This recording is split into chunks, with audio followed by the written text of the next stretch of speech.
Hello बच्चों and welcome to study with unique. मैं सुबह सर स्वागत करता हूँ आपका आप ही के प्यारे चैनल स्टडी विद यूनिक पर। बच्चों आज हम इस लेक्चर के साथ शुरू करने जा रहे हैं फोर्थ चैप्टर मैथ्स 2 का 12th स्टैंडर्ड का, जिसका नाम है डेफिनेट इंटीग्रेशन।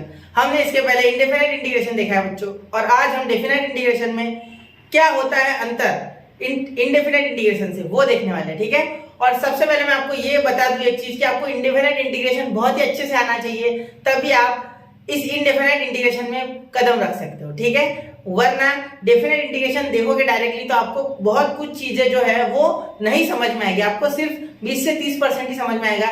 इसीलिए आपको इस वीडियो को यही छोड़ते हुए अगर आप डायरेक्टली देख रहे हो तो इंडेफिनेट इंटीग्रेशन जरूर देखना चाहिए, ये मेरी आपको रिकमेंडेशन है। और पूरा उसे स्ट्रॉन्ग कीजिए क्योंकि पूरे उसके कंसेप्ट यहाँ यूज होने वाले हैं। ठीक है बच्चों, चलिए तो मैं सबसे पहले आपको बताऊंगा कि किस तरीके से डेफिनेट इंटीग्रेशन का यूज हम to find area under the curve, और साथ ही में उसके बहुत सारे फिजिक्स में भी एप्लीकेशन है, तो वो किस तरीके से होते हैं और क्यों डेफिनेट इंटीग्रेशन हमारे कैलकुलस का इतना इंपॉर्टेंट पार्ट है। ठीक है, तो चलिए शुरू करते हैं बच्चों। तो देखिए जो डेफिनेट इंटीग्रेशन है, ठीक है, उसमें अगर आप पहले हेडिंग डाल दें हम, ठीक है, डेफिनेट इंटीग्रेशन, पहले हेडिंग डाल देते डेफिनेट इंटीग्रेशन। ठीक है बच्चों, चलिए अब बढ़ते हैं चैप्टर की ओर। देखिए चैप्टर 4, ठीक है, इस चैप्टर में टोटल 2 एक्सरसाइज है बेटा। ठीक है, 5.1 5.2। 5.1 हमें लिमिट एज अ सम से सॉल्व करना है, ठीक है, इंटीग्रेशन, और सेकंड हमें डायरेक्टली जैसे हम करते थे इंटीग्रेट इंडेफिनाइट में उस तरीके से, और बाद में लिमिट लगाना है। ठीक है, अब देखो इंडेफिनाइट और डेफिनेट इंटीग्रेशन का फर्क आपको सबसे पहले बता दूं मैं। ठीक है, तो देखिए अगर मैं आपको सीधा बताऊं तो ये सोचो आप कि सपोज मैं आपको बोलूं कि बेटा जाइए और आपको ए से भी सपोज जाना है, ठीक है, ए से भी आपको जाना है। ठीक है, तो मैंने क्या बोला, आप यहां से चलना स्टार्ट करो और बी तक पहुंचो, मतलब ए से चलो और बी तक पहुंचो। ठीक है, इसके आगे नहीं जाना है आपको, सिर्फ ए से बी तक जाना है। मतलब आपको डेफिनेट बता दिया मैंने लोकेशन कि आपको ए से बी तक जाना है। ठीक है, मतलब ये डेफिनेट डेस्टिनेशन है आपकी, ठीक है, ए से बी तक। ठीक है, तो इसमें रहेगी एक आपकी लोअर लिमिट और एक रहेगी अपर लिमिट। ठीक है, अब एक बात सुनो, आप जब इंडेफिनेट इंटीग्रेशन में इंटीग्रेशन करते थे तो कैसे करते थे, integration of F of X D X, ठीक है, इसका कुछ जी ऑफ एक्स आ जाता था, सही है, जी ऑफ एक्स प्लस सी ऐसा कुछ आ जाता था। ठीक है, लेकिन यहाँ सी का काम ही नहीं पड़ेगा, कांस्टेंट का काम ही नहीं पड़ेगा। क्यों नहीं पड़ेगा सर, क्योंकि देखिए यहाँ हम क्या करेंगे बच्चों, यहाँ हम सबसे पहले जो लगाएंगे वो लगाएंगे लिमिट। क्या लगाएंगे हम, लिमिट, मतलब हम integration of F of x या जी ऑफ एक्स जो भी आपको करना है, ठीक है, is equal to G of X. अगर यहाँ जी ऑफ एक्स लिखो तो यहाँ एफ ऑफ एक्स लिखना, ठीक है, क्योंकि साइन का कॉस, साइन का माइनस कॉस ऐसे होता है, और कॉस का साइन, ठीक है, ऐसा होता है ना इंटीग्रेशन। मैं एग्जांपल दे रहा हूँ, ठीक है, यहाँ प्लस सी नहीं लिखना है क्योंकि हम यहाँ इंटीग्रेट करने हैं फ्रॉम ए टू बी, मतलब यहाँ हमने लिमिट लगा दी। ठीक है, ए को हम कहेंगे बच्चों लोअर लिमिट और बी को हम कहेंगे अपर लिमिट। ठीक है, ये ध्यान रखना लिमिट, ठीक है, ये हमें इसमें डालना है लास्ट में और हमारा आंसर आ गया। ठीक है, अब देखिए सपोज मैं आपको एक चीज बोलूं, देखो आपकी मम्मी ने आपको बोला बेटा जाइए और दूध लेके आइए। अब आपको बोला कि दूध लेके आइए, ठीक है, तो आप कितना दूध लाओगे ये तो पूछोगे सबसे पहले, या आपको शक्कर लेने भेजा कितनी शक्कर लेनी है ये पूछोगे सबसे पहले, या आप जाओगे और सीधा एक कट्टा लेके आओगे, 50 किलो लेके आओगे, 60 किलो, इतना तो लगता नहीं। तो सिंपल सी बात है, आप पूछोगे मम्मी कितनी लाना है, तो आपकी मम्मी साथ में आपको बता दोगे कि 1 किलो लेके आ, 10 किलो लेके आ, 4 किलो लेके आ, जो भी लाना है। ठीक है, मतलब वो डेफिनेट चीज है, ठीक है, आपको इतना ही करना है, ठीक है, इससे ज्यादा नहीं, मतलब इसे ही आप कहोगे एक लिमिट है आपकी। ठीक है, इसमें लिमिट है। सबसे पहले इंटीग्रेशन यानी मैंने आपको पहले ही बता दिया था कि क्या होता है, पिछले जो इंटीग्रेशन के इंडेफिनेट इंटीग्रेशन के लेक्चर थे, इंटीग्रेशन यानी किसी भी चीज को जोड़ना, ठीक है, जैसे डिफरेंशिएशन यानी तोड़ना होता है, वैसे इंटीग्रेशन यानी किसी भी फंक्शन को जोड़ना। ठीक है बेटा, हम किसी फंक्शन को जब जोड़ेंगे तब हम कहेंगे कि हम उसे क्या कर रहे हैं, इंटीग्रेट कर रहे हैं। ठीक है, जैसे कि हम बोलते हैं यूनिटी स्ट्रेंथ। ठीक है, तो क्या किया था आपने, वो कहानी तो सुनी होगी, एक फार्मर के 4 बेटे होते हैं, अलग अलग लकड़ी देता है, ठीक है, फिर एक एक लकड़ी को जल्दी तोड़ देते, फिर चारों लकड़ी एक साथ दे देता तो टूटती नहीं उनसे।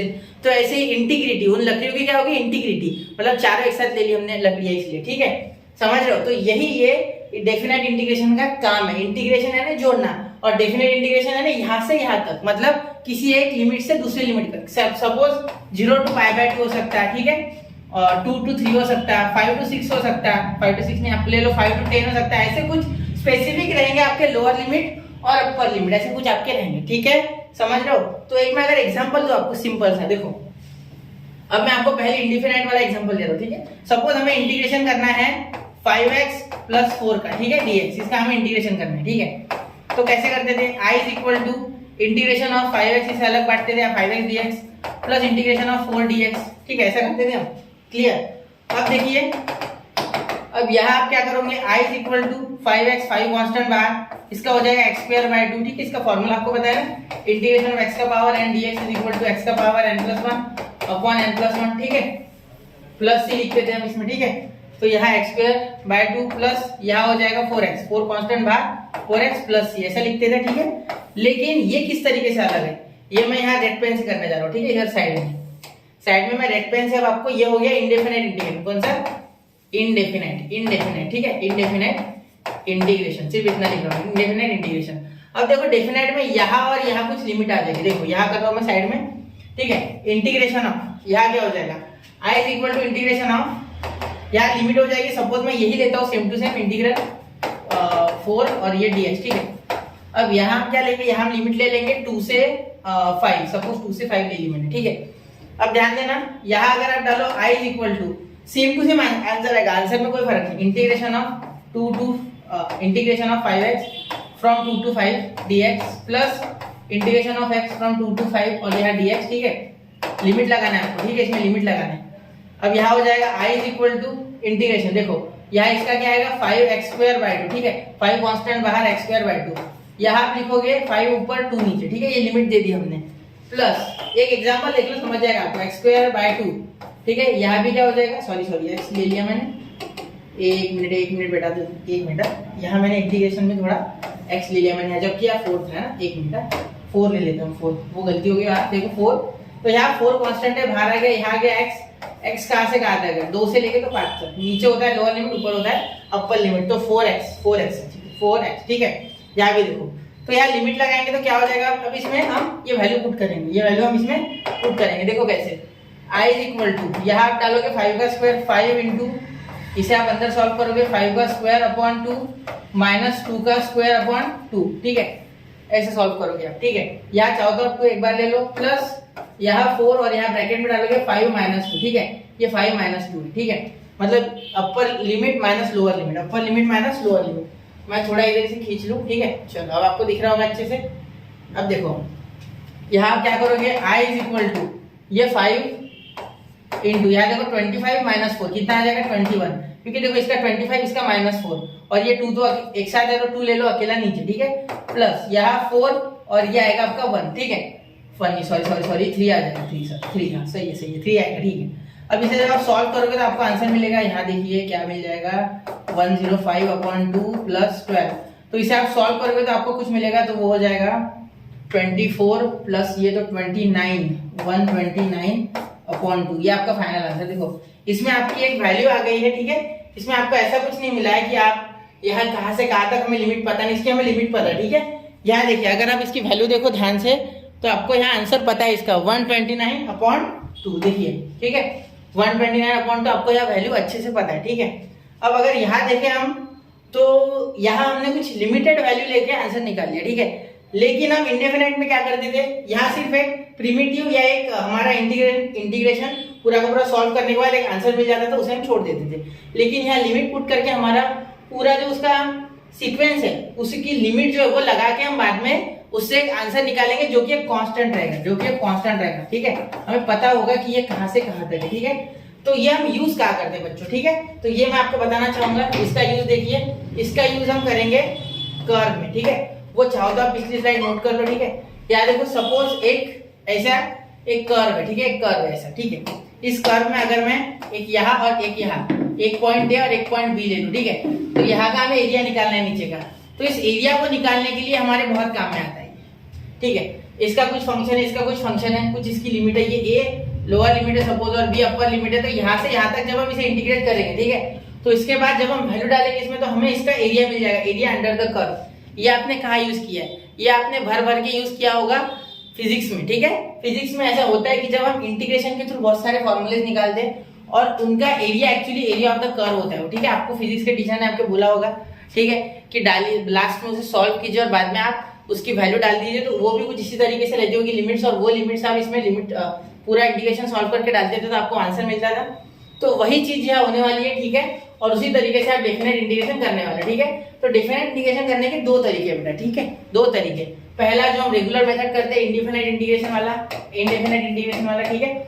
और एक जो है वो है limit of sum, limit of sum, ये मेथड यूज करना है आपको, ठीक है। तो ये मेथड आपके 4.1 एक्सरसाइज में पूरे है, और जो जनरल तरीका है वो हमें 4.2 में करना है, 4.2, ठीक है, समझ गए। तो यहाँ हम किस तरीके से इंडेफिनेट इंटीग्रेशन को यूज करते हैं आपको समझ गया, ठीक है। किसी भी कर्व के नीचे का एरिया कैलकुलेट करने के लिए, ठीक है, area of a curve above x axis, ठीक है, अंडर द कर्व, ठीक है, एरिया ऑफ अ कर्व, ठीक है, above x axis and under the curve, ठीक है, अंडर द कर्व, समझ रहे हो। तो इसके लिए हम यूज करते हैं एक्स एक्सिस के अबव और कर्व के नीचे, ठीक है। ऐसा कुछ जरूरी नहीं है कि यही होगा, ये यहाँ भी हो सकता है कर्व, यहाँ से भी हम निकालेंगे, तब हम y यूज करेंगे, ठीक है। तब हम बोल देंगे on the right of y axis, ठीक है, and in the left of curve, ठीक है। उस तरीके से आप बोल सकते हो, ये आपकी बोलने की भाषा है, सिर्फ आगे वाले को समझाना है आपको किस तरीके से, ठीक है, समझ रहे हो। चलिए तो इतना नोट कीजिए, पिछला तो जरूर नोट कीजिए, ठीक है, एक मिनट। हाँ, ये देखिए पिछला आप नोट कीजिए, इंडेफिनाइट और डेफिनेट इंटीग्रेशन में फर्क क्या है पहले तो ये पता होना चाहिए, ठीक है। ये डेफिनेट इंटीग्रेशन है, डी है डेफिनेट इंटीग्रेशन, ठीक है, ये है डेफिनेट और ये है इंडेफिनेट। इसमें आपको देखो कांस्टेंट वैल्यू मिल गई, इसमें वैल्यू दी क्या नहीं, तो इसलिए हम प्लस सी देते हैं, इसमें प्लस सी वगैरह नहीं देना, ठीक है, कुछ नहीं, सीधा आपको करना है। अगर आपको इंडेफिनेट इंटीग्रेशन आता है ना बेटा, तो मैं 100% गारंटी देता हूँ कि आपको इंडेफिनेट इंटीग्रेशन एकदम ही अच्छे से आ जाएगा, ठीक है। अगर नहीं आता है तो पूरी की पूरी प्लेलिस्ट चैनल पे मैंने 20 से 22 वीडियो में कंप्लीट किए, तो जरूर आप उसे एक बार देखिए, ठीक है। हाँ, इंटीग्रेशन करने में आपको 2-3 दिन लगेंगे अगर आप कितनी स्पीड से करो, लेकिन बहुत मजा आएगा। एक बार इंटीग्रेशन सीख गए ना तो आपको बहुत सारे जो फिजिक्स के प्रूफ है जहां भटकते हो इंटीग्रेशन के कारण, वो भी आ जाएंगे, ठीक है। चलिए जितना नोट कीजिए 1, 2 एंड 3, तो कर लिया बच्चों नोट, ठीक है। अब देखिए अब चलते हैं हम रियल, हमारा जो टॉपिक है आज का इंडेफिनेट इंटीग्रल्स, उसके और, ठीक है। सबसे पहले देखिए इंडेफिनेट इंटीग्रेशन में आपको थोड़े बहुत लिमिट के कांसेप्ट आने चाहिए। इसका मतलब ये नहीं कि आपको पूरा लिमिट आना चाहिए 11 का, ठीक है। आपको नहीं आता है कोई दिक्कत नहीं है, यहाँ मैंने वो सारी चीजें ऑलरेडी नोट कर ली है, इसे आप एक बार पॉज करके नोट कर लो, वैसे मैं करने का मौका दूंगा आपको, पहले समझा देता हूँ, ठीक है। तो यहाँ आपको लिमिट को और समीशन का थोड़ा बहुत आना चाहिए, लिमिट और समेशन, ये समेशन का साइन समझता है ना, बचपन से आप देखते आ रहे हो, 10th स्टैंडर्ड में आप लिखते थे, याद है, स्टैटिस्टिक में summation of frequencies F I ऐसे कुछ लिखते थे, summation of X I F I X I ऐसे कुछ लिखते थे, याद है। तो वो समीशन का, इसका मीनिंग सिर्फ समीशन होता है। बहुत से बच्चों को लगता है क्या है सर, ये कुछ नहीं है, सिर्फ डब्ल्यू को आपने ऐसा उल्टा कर दिया, ठीक है, तो हो गया आपका ये समीशन, ठीक है। ये एन का होता है, R1Q है, ठीक है। 1 से लेके तो कहां तक जाना है वो एन का मीनिंग है, 1 से लेके R1 है यानी 1 से स्टार्ट हो रहा है, ठीक है, और कहां तक जाना है। देखो हम डेफिनेट इंटीग्रेशन में करने के वाले हैं, ठीक है, ऐड करने वाले। मैंने आपको कहा था एक फंक्शन को एक पॉइंट से लेके तो दूसरे पॉइंट तक ऐड करने वाले, सिंपल, ठीक है, ए से बी तक आप ऐड करने वाले पूरे फंक्शन को, ठीक है। जैसे कि मैंने आपको कर्व के बारे में भी बताया, ठीक है, जरूरी नहीं यही कर्व हो, यहाँ एक सर्कल भी हो सकता है, तो सर्कल का इक्वेशन x² + y² = 49 ऐसा कुछ होगा, ठीक है, मतलब 7 का स्क्वायर इज 49 को लिख दो, तो ये होता है सर्कल का इक्वेशन, ठीक है।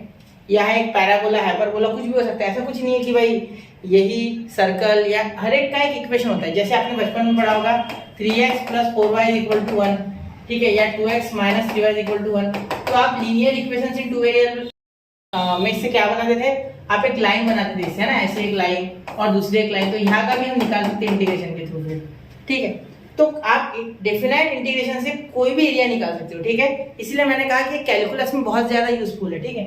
चलो, तो मैं कहा था तो समेशन है ना पूरे एरिया का सम, डेफिनेट इंटीग्रेशन से पहले हम ये समेशन का यूज करते थे, लेकिन ये टेक्निक बहुत लंबी है, ठीक है, इसीलिए आपको ये क्या होता है समेशन, ये अभी ज्यादा जानने की जरूरत नहीं है। आपका इसका प्रूफ भी मैं आपको दे दूंगा, अगर आप एक बार कमेंट कर दो कि सर इसका प्रूफ बता दो, प्रूफ बता दूंगा, कोई दिक्कत नहीं, लेकिन याद रखना प्रूफ देखने से ज्यादा आसान है ये, ठीक है। देखो कैसा होता है, अगर समेशन, ठीक है, r = 1 और n तक है, ठीक है, और वो 1 का समेशन है, किसका 1, ठीक है, तो यहाँ सिर्फ आएगा n, मतलब जो ऊपर है वो n, ठीक है, हो गया बस। अब आगे अगर यहाँ आप देखो समेशन ऑफ r = 1 से लेके n तक, ठीक है, r का, किसका, r का, ठीक है, तो क्या आएगा n × n + 1/2, ठीक है। अगर summation r is equal to 1 से लेकर n तक इज इक्वल r स्क्वायर का है, ठीक है, इज इक्वल टू क्या आएगा n in bracket n plus 1 in bracket 2n plus 1 upon 6, ठीक है। अब ये और ये फॉर्मूला आसपास सेम है, तो ये आपको सिर्फ याद रखना है अपॉन 6 2n प्लस 1, इसको याद करना, n in bracket n plus 1 in bracket 2n plus 1 upon 6 square है इसलिए, ठीक है, ऐसा समझ लो। यहाँ आप देखो summation of r is equal to 1 n तक, ठीक है, r का cube is equal to bracket n in bracket n plus 1 upon 2 whole bracket का स्क्वायर। आपको अगर टीचर ये भी लिख के दे n स्क्वायर n प्लस 1 का स्क्वायर अपॉन 4 तो ये भी गलत नहीं है ये भी वही है जो मैंने लिखा, सिर्फ स्क्वायर को बांट दिया टीचर ने आपके, ठीक है, कोई दिक्कत नहीं। ऐसा ये स्टैंडर्ड फॉर्मेट होता है, ये ज्यादा डाइजेस्ट होगा आसानी से क्योंकि ये सेम टू सेम और इसका सिर्फ स्क्वायर लगाना है तो बच्चों को ज्यादा आसानी से याद होता है, इसलिए मैंने ये फॉर्मेट चूज किया, ये नहीं किया, ठीक है। ये सेम टू सेम चिपकाना है, स्क्वायर लगा दो, तो ये आप रिलेशन ज्यादा ध्यान से याद रख सकते हो आपके ब्रेन में, ठीक है। चलो समझने के लिए आसान है इसलिए मैंने ऐसे लिखा ये समझ गया, ये क्वेश्चंस के बीच में यूज होगा, ठीक है। ये आपको इतना लिमिट का पार्ट आना चाहिए, मतलब एक्चुअली ये समेशन है, ठीक है, लेकिन लिमिट में इसका कई बार यूज हो जाता है, ठीक है, समझ लो। चलो अब ये सीरीज होती है, इनको बोलते हैं सीरीज, एक्चुअली ये सारी सीरीज है, ठीक है, समेशन की सीरीज है ये, इतना याद रखो, ठीक है। ये नेचुरल नंबर के लिए square of natural number, cube of natural number, ठीक है, समझ लो। चलो अब यहाँ देखिए, यहाँ आप क्या बोल सकते हैं, ये क्या है सर, तो ये बेटा ये उसमें यूज होगा जब हम यूज करेंगे फर्स्ट एक्सरसाइज 4.1 में, इसका भरपूर यूज होगा, इसका और एक दो आएंगे वो मैं आपको तब के तक बता दूंगा, क्योंकि अभी बताऊंगा तो उससे आप कंफ्यूजन में जा सकते हो, इसलिए मैं तभी बताऊंगा जब क्वेश्चन उस टाइप का आएगा। जैसे और एक होगा e raise to power nh, वो मैं आपको वही बता दूंगा, ठीक है। अब सबसे पहले मैं आपको वो फॉर्मूला बता दूं 4.1 की आन बान शान और जान, ठीक है, चलो बता दें आपको वो फॉर्मूला बता देते हैं, ठीक है। इसे थोड़ा नीचे करके मैं वो फॉर्मूला यहाँ लिखने जा रहा हूँ, ठीक है, मैं वो लिख रहा हूँ रेड ब्लैक से लिखे, ठीक है। देखो ब्लैक से फॉर्मूला लिखने जा रहा हूँ मैं, देखो यहाँ सबसे पहले लिखोगे इंटीग्रेशन ऑफ a से लेके b f of x dx, ठीक है, ऐसा करते थे आप। तो ये फॉर्मूला आपने बिल्कुल याद रखना है बेटा, बिल्कुल इसको रट लेना है, क्या करना है, रट लेना है इसे, ठीक है इसके सिवा आपकी 4.1 नहीं बनेगी, ठीक है। लिमिट ऑफ, ठीक है, limit of h tends to infinity, limit of h tends to infinity, ठीक है। यहाँ तक देखो ये इंटीग्रेशन लिखा, फिर लिखा limit of h tends to infinity, याद कर दूंगा आपको फॉर्मूला, टेंशन मत लो, याद करना है आपको, limit of h tends to infinity, यहाँ तक हो गया क्लियर। अब यहाँ आपको लिखना है summation of r is equal to 1 से लेके n तक, r इज इक्वल टू 1 से लेके n तक, यहाँ लिखना है h डॉट h इंटू, ठीक है, f of a plus rh, f of a plus rh, ठीक है, f of a plus rh, बस हो गया, ठीक है। ये फॉर्मूला आपको याद होना चाहिए, integration of f of x dx a से लेके तो b तक is equal to summation of r is equal to 1 से n तक, ठीक है। यहाँ summation of r is equal to 1 से लेके n तक h dot into f of a plus rh, ठीक है, ये हो गया आपका फॉर्मूला, यहाँ मोस्ट इंपॉर्टेंट IMP, ठीक है। ये 4.1 की जान है पूरा, ये अगर आपको आता है तो बहुत आसान है, ठीक है।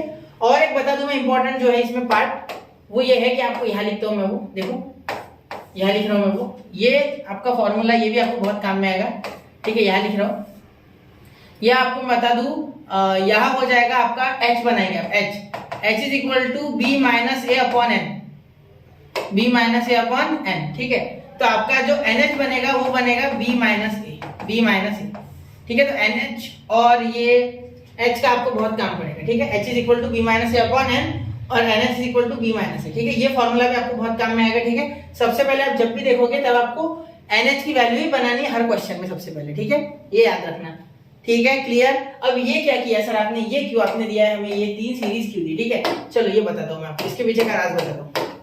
देखो ये लिमिट के फॉर्मूला था actually, when x tends to infinity, मतलब x इंफिनिटी है नहीं, टेंड्स टू बी, मतलब वो होने वाला है इंफिनिटी, ठीक है, टेंड्स टू बी। अब ये लिमिट में आपको मैं एक सिंपल कंसेप्ट बता दूं, देखो जैसे सपोज मैं एक चीज बोलूं कि आप एक सिंपल बात समझो कि कोई डांसर है जो एक समझ, अब हमारे एक डांस टीचर है सपोज, ठीक है, तो वो ऋतिक रोशन जैसा डांस करते हैं, ठीक है। तो हम क्या बोलते हैं, जैसा करते हैं, ऋतिक रोशन करता है वैसा नहीं, ठीक है, जैसा मतलब उनके जैसा है, वो है नहीं, रियल है क्या, नहीं।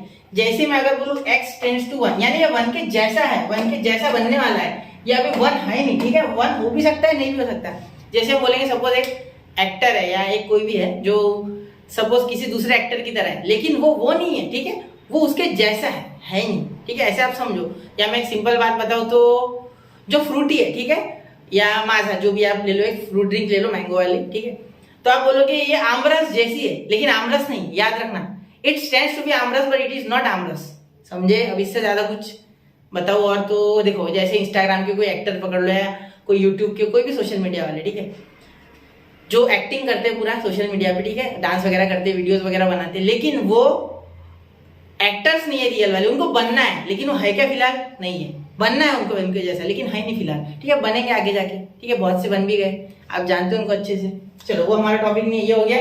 अब देखो limit of x tends to infinity, यहाँ 1/x है, ठीक है, तो यहाँ 1/x अगर इंफिनिटी रख दूं मैं, तो सोचो 1/इंफिनिटी क्या होगा बेटा? 0 होगा, 0।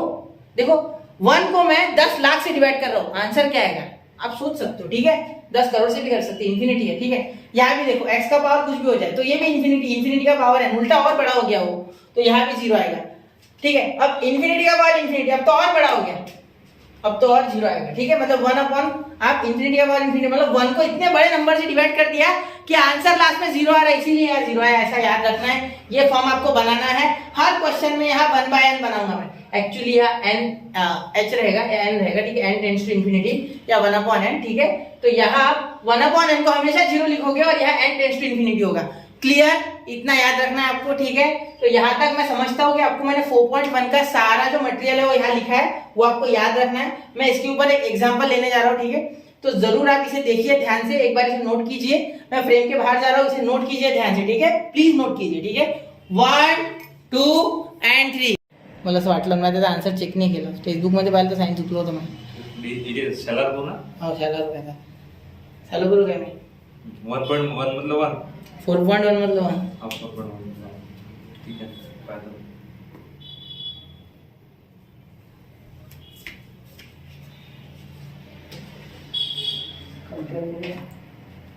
h is equal to b minus f1. This is m.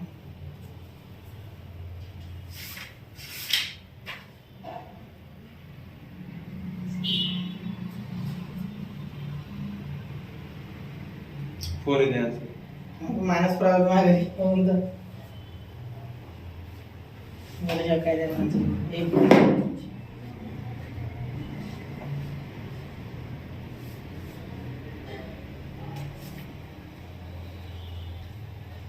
तो हो गया नोट बच्चों। चलिए एक एग्जांपल लेता हूं आपके टेक्स्ट बुक से, एक्सरसाइज 4.1 का पहला, ठीक है, जो कि है इंटीग्रेशन ऑफ, देखो यहां मैं लिख रहा हूं एग्जांपल, फर्स्ट इंटीग्रेशन ऑफ 1 से लेके 3 तक, ठीक है, 3x - 4 और dx, ठीक है, 3x - 4 dx 1 से लेके 3 तक, ठीक है।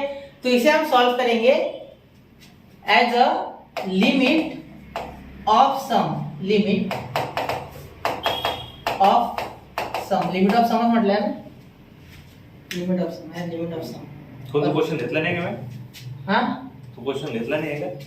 कुंदा तो नोट कर लिया बच्चों, ठीक है। अब देखिए, अब चलते हैं बच्चों क्वेश्चन नंबर 1 पे, जो कि मैं आपको एग्जांपल के तौर पर दे रहा हूँ। ये वैसे आपके एक्सरसाइज 4.1 का पहला क्वेश्चन है, ठीक है, लेकिन मैं आपको इसलिए, मैं वापस से अगले वीडियो में इसको निकालूंगा, ठीक है, टेंशन नहीं है, ठीक है। एक क्वेश्चन है वो आपको सॉल्व करके दिया हुआ है टेक्स्ट बुक में, इसलिए मैंने लिया नहीं। अगर आपको ये समझ गया तो वो आप खुद से भी कर लोगे, ठीक है। और यहाँ आप कुछ और एक्सप्रेशन ले सकते हैं, 2x - 1 कुछ भी ले सकते हैं। तो ये था, ठीक है, तो जिससे आपको भी फैमिलियर लगे, इसलिए मैंने यही उठाया, 4.1 का पहला क्वेश्चन है, ठीक है। अब देखिए यहाँ अगर आप देखेंगे तो आपको लिमिट एज अ सम बोला गया, इंटीग्रल, उसमें क्वेश्चन दिया गया है इंटीग्रल्स, ठीक है, limit as solve as limit of sum, ठीक है। तो जब भी ऐसा बोले लिमिट ऑफ सम दिख जाए तो समझ लेना कि मेथड वो जो मैंने अभी बताया, ठीक है, ये वाली, ठीक है, ये पूरा यूज होगा इसका, कहीं ना कहीं यूज होगा, ठीक है। मैं आपको पहले बता दूं इसका यूज और इसका यूज हम करने वाले इस फॉर्मूले का, ठीक है। तो सबसे पहले तो आपको काम क्या है यहाँ, ठीक है, सबसे पहले आप इसको लिखो इज इक्वल टू, ठीक है, integration of b/a f of x और dx, ठीक है।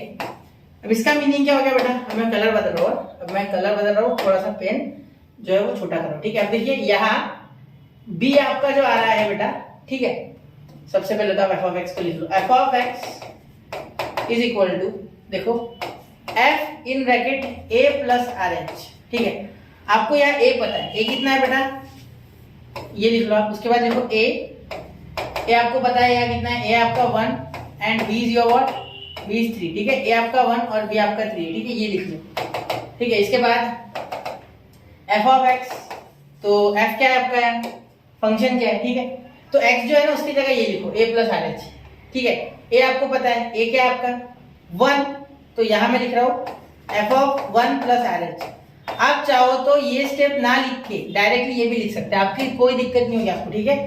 याद देखो एफ क्या है 3, एक्स की जगह 1 प्लस आर एच और यहाँ -4 इज इक्वल टू, अब देखिए यहाँ 3 को अंदर मल्टीप्लाई करेंगे तो 3 1 जा 3 प्लस 3 आर एच -4। अब यहाँ देखो क्या हो जाएगा 3 आर एच -1, और ये actually F of A plus R H की वैल्यू है, क्योंकि एफ ऑफ एक्स ही तो F of A plus R H है, तो बिल्कुल ये तीनों बिल्कुल इक्वल है, ठीक है। तो ये 3 आर एच -1 ये आपको ध्यान से यहाँ रखना है, ठीक है। समझ गए, ये देखो ये -1 हो जाएगा, ठीक है। -4 और +3 -1 और 3 आर एच, क्लियर, यहाँ तक हो गया। ये वैल्यू याद रखना, ठीक है। क्यों निकाली, तो ये मेन फॉर्मूला क्यों नहीं निकाली बेटा मैंने, कौन सा मेन फॉर्मूला सर, चलो बताता हूँ। देखो कौन सा था वो, हमने अभी देखा था, थोड़ा ध्यान दीजिए, ठीक है। उससे पहले हम NH निकाल लेके, हाँ NH निकाल लेते, ठीक है। तो NH के तो H निकालते पहले, NH है ना H ही होता है, देखो B माइनस ए अपॉन एन था, तो N की वैल्यू मुझे वैसे ही पता नहीं, तो NH लिख लूंगा मैं इधर, ठीक है। B माइनस ए यानी 3 माइनस 1, तो 3 माइनस 1, तो आ गया NH इज इक्वल टू 2, ठीक है। NH क्या आ गया आपका 2, क्लियर हो गई यहाँ तक बात। अब देखिए मेन फॉर्मूला कौन सा था जिसके बारे में मैं उतने देर से बोल रहा हूँ, ठीक है। वो आपके लिए जो मैंने वहां लिख के दिया था, क्या लिखा था, integration of F of X D X, ठीक है,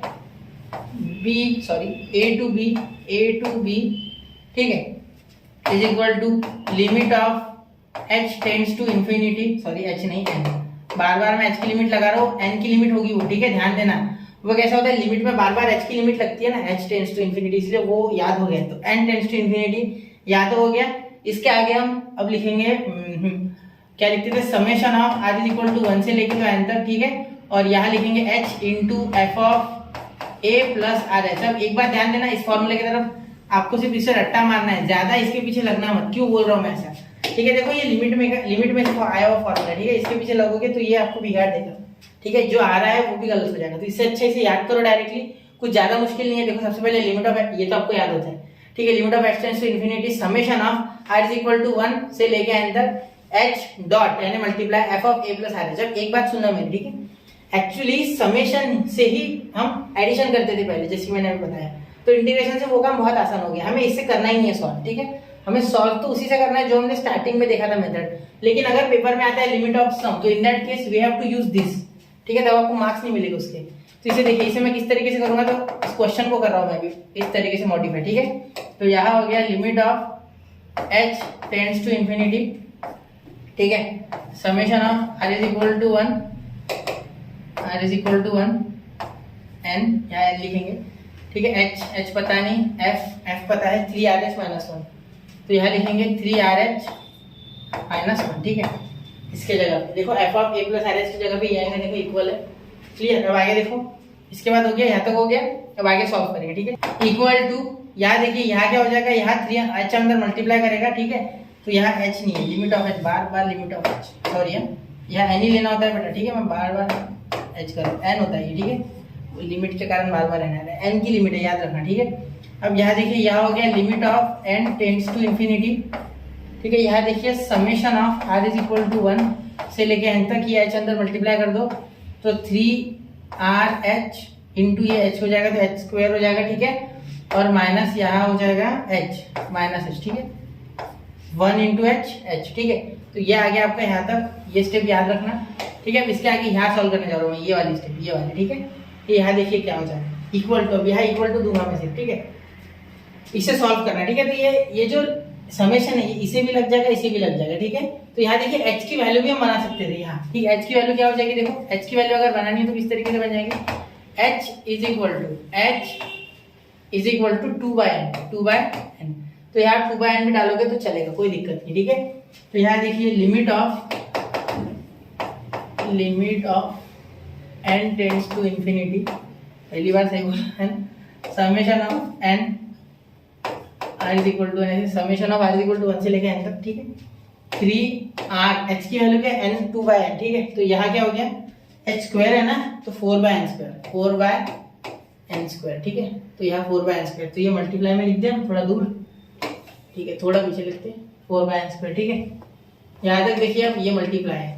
अब देखो यहाँ बीच में माइनस एच है, क्या है माइनस एच, एच की वैल्यू वापस से डालो आप 2/n, क्या डालो 2/n। क्यों डाला मैंने ऐसा, देखो मुझे एक फॉर्मूला पता है जो कि मैंने आपको पिछले इसमें बताया था, आपको याद रखना है, ठीक है। तो यहाँ देखिए limit of n tends to infinity, ठीक है। यहाँ 3 कांस्टेंट है, 4 कांस्टेंट है, डायरेक्ट बाहर 12 निकालो, ठीक है। ये हर एक को बांट दो, इसे भी दे देना है, ठीक है, अलग अलग, इन्हें दे देना और इसे भी दे देना, ठीक है। तो पहले बाहर 12 निकालो, ठीक है, ये लिमिट को रहने दो बाहर, ये 12 बाहर निकल गया, साथ में क्या बाहर निकल गया आपका, आप बोल दो n², है ना, n² को मत निकालो, इसे अंदर रहने दो। Integration of summation of r is equal to 1 से लेके n तक, ठीक है। यह हो गया r, तो यहाँ एक फॉर्मूला लग जाएगा, ठीक है। और यहाँ साथ में हो जाएगा, यहाँ ले लो n² बाहर, ठीक है, n² ले लो बाहर, माइनस यहाँ summation of n r is equal to 1 से लेके, तो यहाँ 2 कांस्टेंट है बाहर ले 1/n। अब यहाँ देखिए इक्वल टू, यहाँ तक हो गया। अब हम क्या करेंगे, ये 12n², इसका क्या लिखेंगे, पहले तो ये limit of n tends to infinity वैसे का वैसे रखो, इसमें कोई चेंज नहीं। ये 12/n² ऐसे कैसे रखो, आपको मैंने इसका फॉर्मूला बताया था, याद है, n इन ब्रैकेट n + 1/2। देखो पिछले इसको बता देता हूँ मैं स्लाइड पे, ये देखो ये वाला, ठीक है। चलो हाँ, इसके बाद मैं ये भी यूज करूंगा, कहा गया ये वाला, ठीक, ये n है और ये भी n है, ऐसे समझो, ठीक है। x चाहिए ना, सेम वेरिएबल हो जाएगा। ये हो गया माइनस 2/n बाहर आ गया, क्या आ गया यहाँ से, n भी बाहर भेज दो यहाँ से, तो summation of n r is equal to 1 और 1, इसका क्या हो जाएगा आपको पता है, इसका मैंने क्या बताया था आपको, सिर्फ 1, सॉरी n, क्या आता है n, तो ये n हो गया कैंसिल, ठीक है। देखो मैंने बताया था ना, summation of r is equal to, यहाँ 0 ले लिया क्या मैंने, 1 चाहिए था, सॉरी यहाँ 1 चाहिए, 0, r इज इक्वल टू 1, ठीक है, उससे लेके n तक, तो 1 तक तो क्या आएगा, n आएगा, ठीक है, क्लियर। चलो अब वो याद रखना, वो 0 ले लिया था मैंने गलती से, ठीक है। देखो यहाँ क्या हो गया, यहाँ तक हो गया। अब देखो यहाँ हम किसी भी तरीके से ये n और ये n कैंसिल हो गया, तो एक n नीचे बचा है ना, n² एक n बचा, तो limit of n tends to infinity 12 जो है, इसे आप लिमिट के बाहर निकाल सकते हैं क्योंकि 12 कांस्टेंट है, ठीक है। तो 12 को बाहर निकाल, तो लिमिट कहीं भी जा सकता है, अपॉन डिवाइड कहीं भी, लिमिट को कोई तोड़ नहीं है, लिमिट कहीं भी जा सकता है। n + 1/n/n, n ये इसके नीचे पूरा आएगा, ऐसे देखो n इसके नीचे जब पूरा ऐसे आएगा तो दोनों को मिल जाएगा, तो मैं लिख रहा हूँ यहाँ n/n + 1/n, ठीक है। यहाँ ये हो गया पूरा सॉल्व इधर का, देखो 12 बाहर, इसे n दे दिया मैंने, इसे n मिल गया, इसे n मिल गया, ये /2, ठीक है, ये 2 इसे काट के 6 बना देगा, ठीक है। और माइनस यहाँ समेशन ऑफ, ठीक है, क्या हो जाएगा, समेशन तो हो गया आपका, है ना, तो limit of n tends to infinity, और यहाँ आपके पास सिर्फ है 2, तो यार लिमिट लगाने का कोई फायदा ही नहीं है, सिर्फ 2 लिखो क्योंकि उधर कुछ बचा ही नहीं लिमिट लगाने को वेरिएबल, ठीक है, कांस्टेंट है उधर सिर्फ। अब आगे देखो, यहाँ 6 आ गया, यहाँ देखना, यहाँ 1 आ गया, इसे काटोगे तो यहाँ आ गया आपके पास 6 limit of n tends to infinity, और यहाँ 1 + 1/n, ठीक है, ऐसा है। तो आप क्या करोगे, यहाँ देखो ये लिमिट 1 को तो लगेगी नहीं, 1 तो कांस्टेंट है, तो यहाँ आपके पास इसका जो है, देखो यहाँ आप लिखोगे 1 + limit of n tends to infinity, ठीक है, यहाँ आ गया 1/n -2, मैंने इसी लिमिट लगा सकता हूँ मैं, ठीक है, क्योंकि यही है एक वेरिएबल, ये नहीं है। तो यहाँ देखो limit of x tends to infinity, और अगर यह 1/x होता तो क्या होता था, 0, ठीक है। तो वैसे ही यहाँ भी ये देखो, ये x है, समझ n है, ठीक है, तो इसीलिए मैंने आपको पढ़ाया था। तो 6, यहाँ क्या है 1 + 0, इसका मीनिंग क्या हो गया 0, ये बन गया 0, अभी 0, ठीक है, और यहाँ -2, तो यहाँ 6 - 2 आपका आंसर आ गया पॉजिटिव का 4, तो ये हो गया आपका फाइनल आंसर, ठीक है। इसे आप एक बार नोट कर लो, ठीक है, तो ये आ गया आपका 4, ठीक है। तो ऐसे इसे सॉल्व करना है, थोड़ा सा मुश्किल है, ठीक है। अब इस आंसर को वेरीफाई करना है तो किस तरीके से करेंगे, देखो मैं आपको करके दे रहा हूँ वेरीफाई, 1 मिनट है। इसे एक शॉर्ट मेथड से, हमारे इंडेफिनेट मेथड से करेंगे। देखो यहाँ तक इसे वेरीफाई करते हैं, फिर मैं आपको और एक बार ये बताता हूँ, देखो वेरीफाई कैसे करना है। तो चलिए बच्चों, इसे हमारे जो इंडेफिनेट इंटीग्रेशन है वो करके देखते, चेक इसको 2 मिनट में हो जाएगा आंसर, ठीक है। चेक करते उसे, तो 1 से लेके 3 तक लिमिट है, 3x - 4 और यहाँ dx, तो इसे इंटीग्रेट करोगे तो क्या आ जाएगा, सबसे पहले देखो यहाँ मैं इसे नीचे कर रहा हूँ, ठीक है, ये 3x का हो जाएगा, 3 कांस्टेंट बाहर, इसका इंटीग्रेशन x²/2, ठीक है, ये तो आपको आता होगा अब डायरेक्ट, इंटीग्रेशन ऑफ 4x हो जाएगा, ठीक है। तो यहाँ हम 3 से 2 पुट करेंगे, तो मैं इधर पुट कर रहा हूँ, ठीक है, 3² 2 - 1² 2, तो यहाँ हो जाएगा 9 - 1/2, क्योंकि ये कॉमन है तो 8/2, यानी कि आपका यहाँ तो इसका आंसर 4 आ गया, ठीक है। लिमिट लगाने के बाद इसे लिमिट लगाना, ठीक है। एक मिनट है, इसे लिमिट में ब्लैक कलर से लगाता हूँ, ये ज़्यादा ही कम जगह में लगा रहा हूँ इसलिए, ठीक है। लिमिट यहाँ लगाऊंगा मैं 3 से लेके तो 1 तक, ठीक है। अब यहाँ देखिए इसे भी लिमिट लगाऊंगा 3 से लेके तो 1 तक, इसे लगाऊंगा तो 3 - 1 2, मतलब ये हो जाएगा आपका 4 यहाँ आ गया था, और ये 3 है यहाँ इंटू 3, ये 3 माइनस ये 4 और 3 - 1 2 या इंटू 2, तो ये आ गया आपका 12 - 8 यानी कि आ गया 4, हो गया आपका आंसर। देखो कितना शॉर्ट है यहाँ, ठीक है। सिंपल मेथड से बहुत आसान है, लेकिन हमें जब लिमिट ऑफ सम बोलते हैं तो ऐसा करना होता है। सबसे पहले क्या करना होता है, f of x is equal to f of a plus R H.